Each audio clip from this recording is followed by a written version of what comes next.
Okay. Ang pag-aaralan natin is addition and subtraction of fraction. So there are two types of fraction, similar and dissimilar. When you say similar fraction, parehas ang denominator. Katulad nito, mga similar fraction.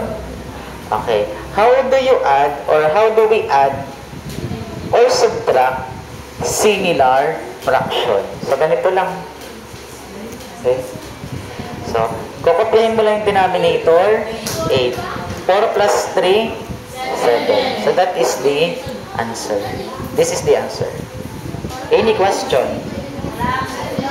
Okay. Next. Ito, subtraction. Ganun lang ulit. Kapag similar ang fraction, kinukopya lang ang denominator. That is 37. 40 minus 3, 37. Okay, ilowest term natin, 37 divide 37, 1. So, the answer is 1. Any question? Okay, may lowest term ba yung isa? Wala naman. Next, number. Ito muna pa na sa 2, naligtaan natin. Number 2.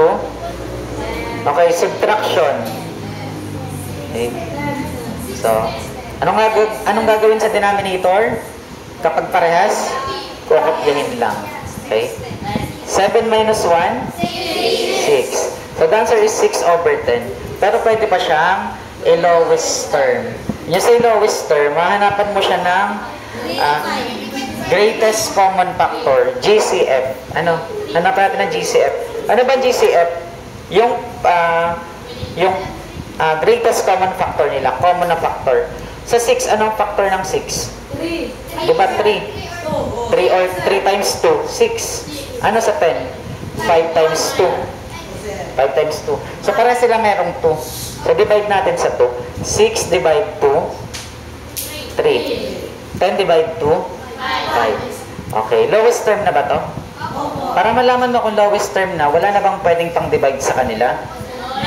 Wala na. Bawal na sila sa 2, bawal na sila sa 3, bawal na sa 5. So, this is the answer. Any question? Okay. Okay, diretso natin. Number 5. Ito na, number 5. Oh, simple lang to. Okay. So, kukopyahin lang yung denominator, 13. Then, 10 plus 4, 14. So, anong tawag dito? Inaral natin ito na minsan. Improper fraction. So, gagawin nating mixed number. So, pwede na yung tanggapin, yan ang sagot. Pero gawin natin mixed number. So, 14 divided by 13, 1. Okay? Ilan ang natira? May sobrang isa, remainder. Okay? Tapos, kopyahin mo lang yung denominator, 13. So, the answer is 1 and 1 over 13. Any question? Any question? Okay. Mahirap madali. Madali lang. Okay, review lang naman kasi ito. Ito. So, tatluhan na. Anong gagawin sa denominator? Kukopyahin. Ano? Sana maintindihan. 7 minus 5, 2 plus 1, 3. So, the answer is 3 over 6. May lowest term ba? Okay. Anong GCF nila? Anong pwedeng pang divide? 3.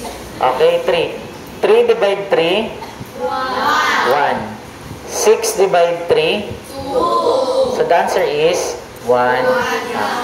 Okay, that's all.